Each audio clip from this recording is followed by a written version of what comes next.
number 9123. Call this the Daniels case. It started in a small hotel in Idaho sometime before we were called in on it.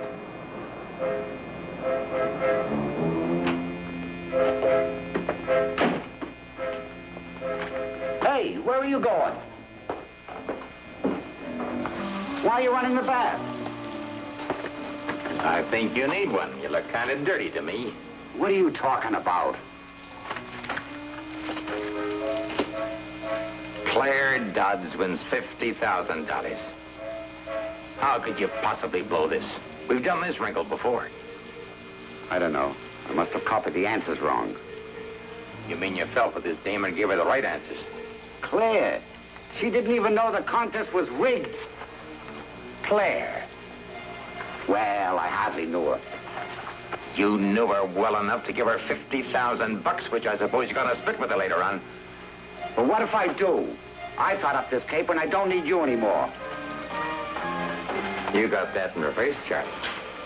I don't need you.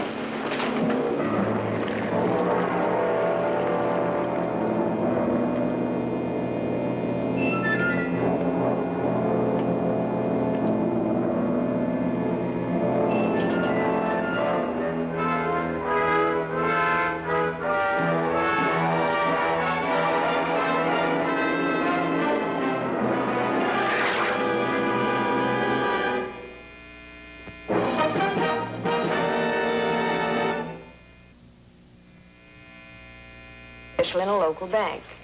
He keeps the answers in a safety deposit box and then releases them when the winner's name is published. That sounds pretty airtight. Well, happy days, daughter. Fine day, splendid day. Touch of summer in the air.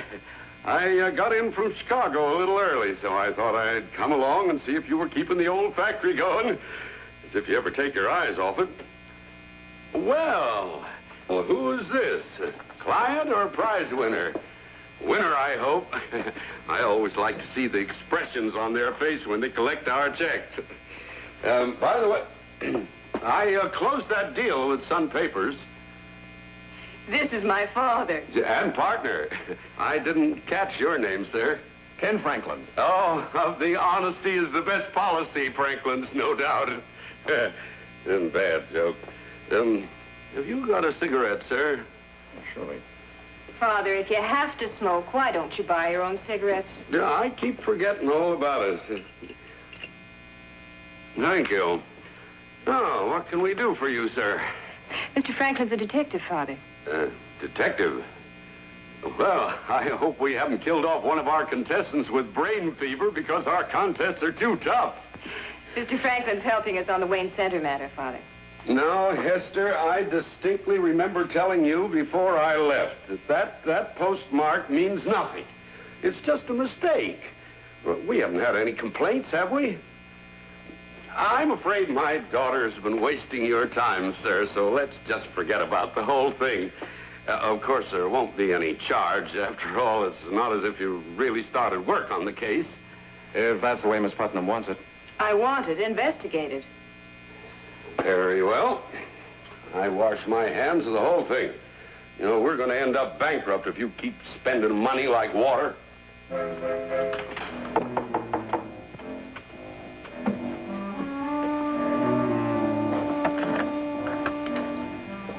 Hello, Mr. Daniels. Where's the dough?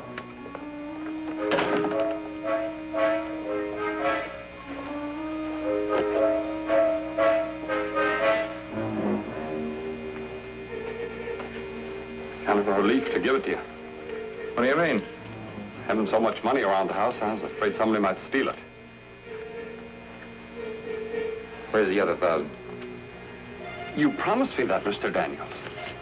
Well, for helping yourself, you only get 500. You can't do that. You're gonna stop me? I go to the police, you know. You open your mouth to anybody about this, I'll kill you.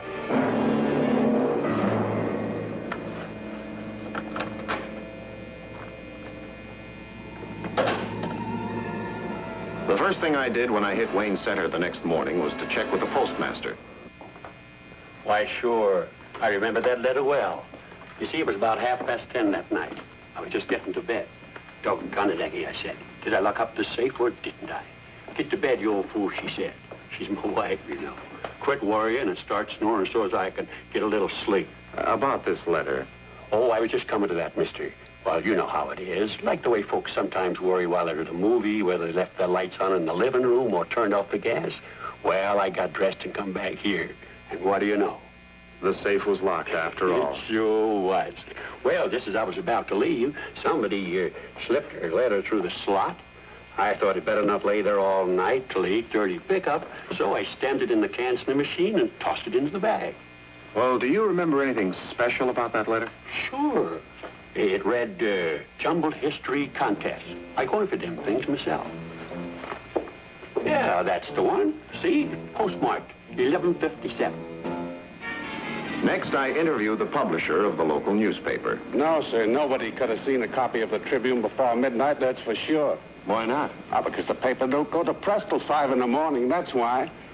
There's no one awake then in this town except me and my assistant who put the paper to bed. Who's your assistant? I am. Next, I called on the prize winner, Willie Benton. You're keeping me from my work. Work? You're pretty lucky at these contests, aren't you, Mr. Benton? Well, I'm beginning to be. Do you do many of them? Well, some. Some. With a lot of men, it's women. With others, it's drink. Sometimes I wish you had some good, healthy, normal vices. Do you know what he went and done? Quit his job. Quit his job so that he'd have more time for working on the contests. I ask you. I guess Mr. Benton can afford it. $50,000 is quite a chunk of dough. It's a nice thing to have, especially when you've got it in cash. Ha! You shut your mouth. As for you, mister, you can get out of here. I don't think so, Mr. Benton. At least not until you give me the answers I'm looking for. I don't have to if I don't want to. You're just a private detective. I guess I better call the police. If you get a lenient judge, you may not get more than 5 years or so, but I guess $50,000 is worth 5 years, hmm? Wait a minute, mister. You idiot, you. Do you want him to put you away for 5 years? Shut your mouth, Anna. If we tell you, mister, you won't send him away, will you? I think my clients are more interested in protecting themselves than putting anyone in jail. That is, if they get their $50,000 back. What, 50,000? You know how much this guy gave Willie out of the prize money? $500. A measly 500. Which guy? Daniels, Herbert Daniels. How did you meet him? Willie was a handyman up at the hotel. Mr. Daniels gave him a dime to mail a letter. When I saw it was a newspaper contest, I told him about how I was always entering these sort of things, and so he said, why didn't I put my name to his entry, as he had just won a contest and didn't want to go through all the publicity again. He even made Willie pay for the stamp on the letter. But it started me on a winning streak. Well, what did you do with the 500? It's in the bank. You better keep it there. It looks like you'll have to give it back. I don't care about the money. They can have it. I'm going to tell you something, mister. You may think I'm a dope, but ever since I was a kid at school, I've been going in for prize-winning contests in every newspaper that I could find. Everyone in this town ribs me about it, but not anymore because I won. Please don't tell them, mister, that I didn't win this contest. I'll do what I can. Please try and help him. Heaven only knows why I want a useless creature like this around the house. But I do.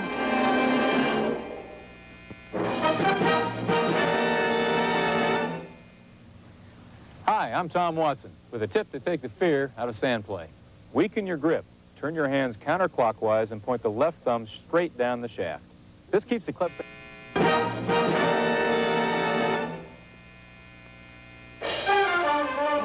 In Bismarck Falls, Nebraska, another contest winner had been picked. Yeah, if it hadn't been for a lucky left hook, why, I'd have been champion of the world. You see, I had a deal all set to open up my own restaurant back in London. That's very interesting, Mr. Wilkie. Yeah, and someday, boy, I'm going to go home and I'm going to make a comeback. You'll see. Does $500 come out of the head of a comeback? Right now it does. Sign here. I flew back to New York to see Hester Putnam, who agreed not to prosecute Willie Benton.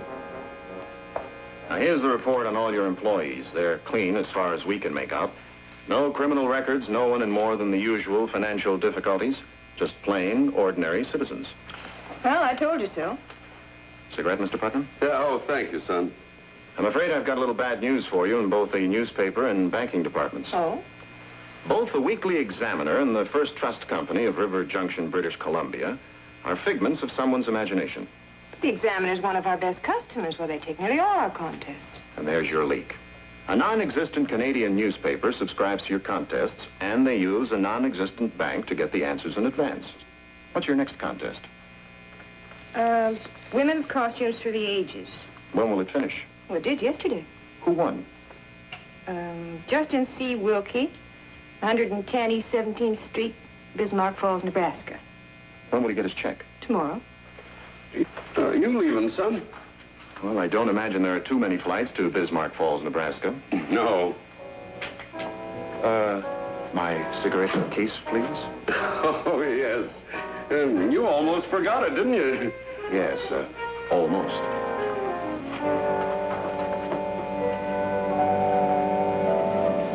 I got to Bismarck Falls early next morning. Mr. Wilkie didn't answer my knock. But the door was open, so I walked in.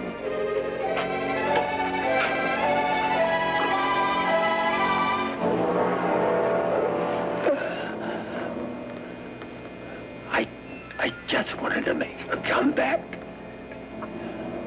Under the rug. Floor. That's just fine. Stay nice and gentle and up with the hands. This is the law, Sonny. The next day, I returned to the New York office. Thanks for springing me, Mr. Burns. Those Nebraska cops certainly play hard to please. What did you dig up about Wilkie? Before he died, someone practically tore his room apart. However, they didn't find what they were looking for. But you did? Yes, sir, the contest money under a board in the floor. Well, I've got some news for you. We checked the prints on this. Fillimore Putnam has a record a mile long for fraud and larceny. I've got one of our men watching him. Thank you, Mr. Burns. Grant Wilbur reporting. Pursuant to instructions, I kept watch in the subject's apartment from a house across the street. I obtained pictures of all the subject's visitors with a telescopic lens.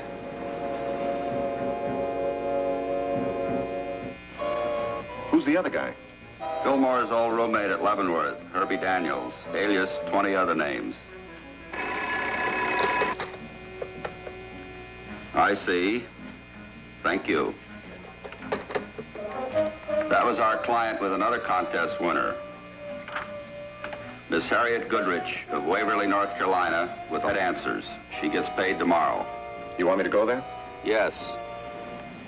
The next morning, my plane landed at Waverly. I'd sent a woman operative to persuade Miss Goodrich to come and see me in the town's only hotel. Nice of you to come over, Miss Goodrich. I hope you don't mind my bringing Abigail, Mr. Franklin. She gets so restless if I leave her alone. Most of my friends do. You see, I've got 37 of them living with me. Friends? Cats. But Abigail's the one that misses me most. Miss Goodrich, sit down. Oh, thank you. I'm going to tell you why I asked you to come over here. At noon today, a representative of the Waverly Times is going to call on you and hand you a check for $25,000.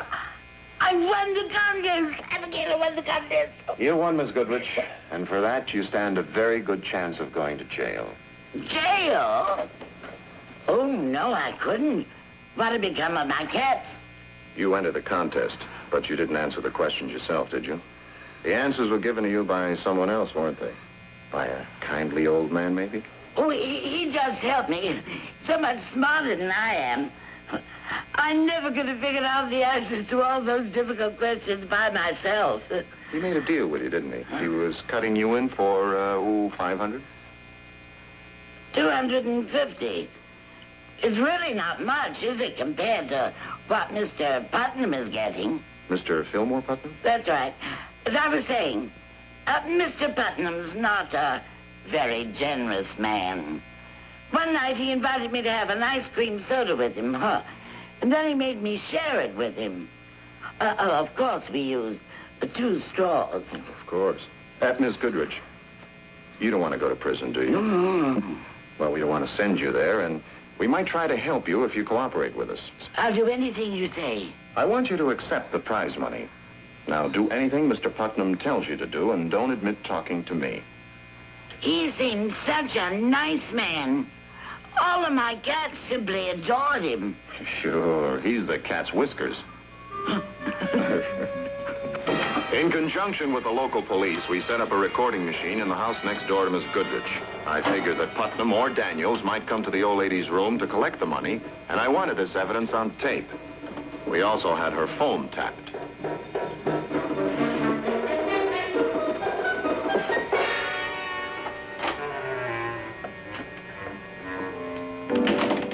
Where are you going, Dad? I'm just going to take a little constitutional. Have a look at the country scenery. That's a good idea. I'll come with you.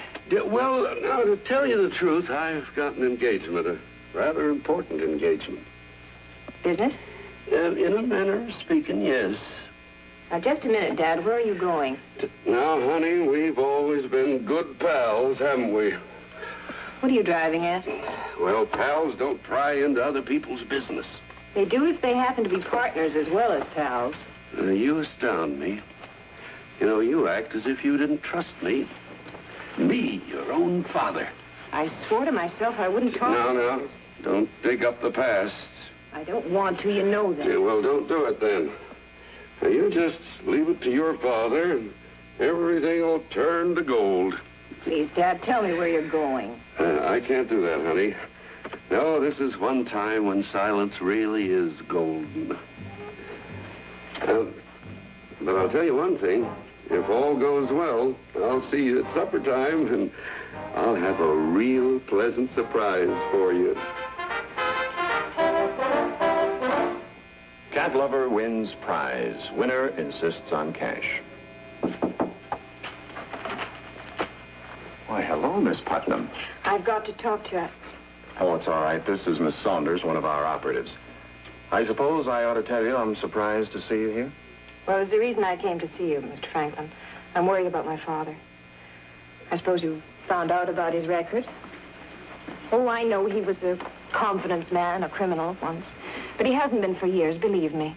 The best I can say for him is that we can't find any arrests or convictions in the last 10 years. Because he went straight, I'll swear to that, ever since we started up this business. And as I was positive until a few weeks ago. Please help me. I can make a pretty shrewd guess as to where he's headed right now. You're thinking what I am. He's gone to pick up the money from Miss Goodrich. That's what scares me, too. You know, I don't get this. What's the idea of confessing that your father's a bunco artist? Because I want you to stop him from doing any more damage. Because I hate dishonesty. Yes, me, the daughter of a cook. You any idea what it is to spend your childhood knowing your father's in jail? Just getting out or just about to be sent up? Why didn't you tell me this before, when you first came to our office? Oh, I knew I was taking a chance that you'd dig up his past, but that was a risk I had to take.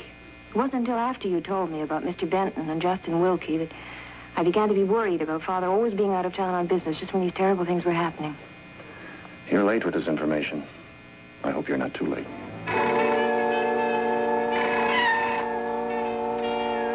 Hello? Who is it? Miss Goodrich? Oh, it's you. Yes, this is me. Oh, how are you? Oh, it was so delightful to have my picture taken, and such a thrill having to talk to all those reporters. You got the cash? Yes, right here with me. Did anybody call on you or talk to you today? Oh, yes, lots of people. Not anybody like a detective? A detective? Well, of course not. Now listen carefully. Those lousy cats. You know that place in the woods where we met before? Meet me there. Oh, but I've got coffee on the stove and some homemade cake. Do as I tell you. Right now. Oh, yes, of course.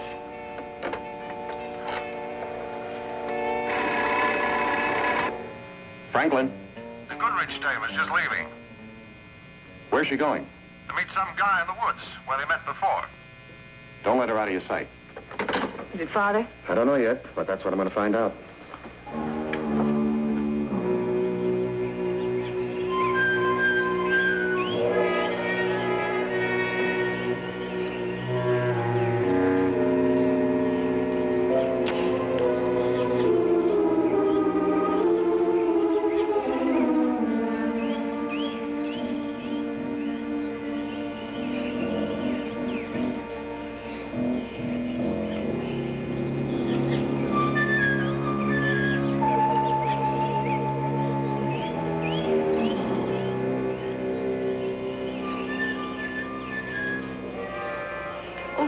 I brought the money, Mr. Putnam. Here it is. Oh, you needn't bother about my share. Really, I don't want any of it.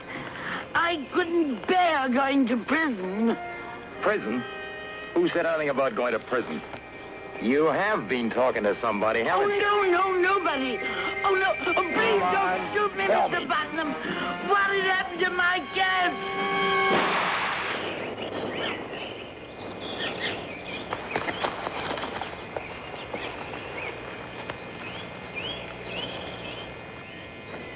Well, I came here to help you, but it seems you managed without my assistance.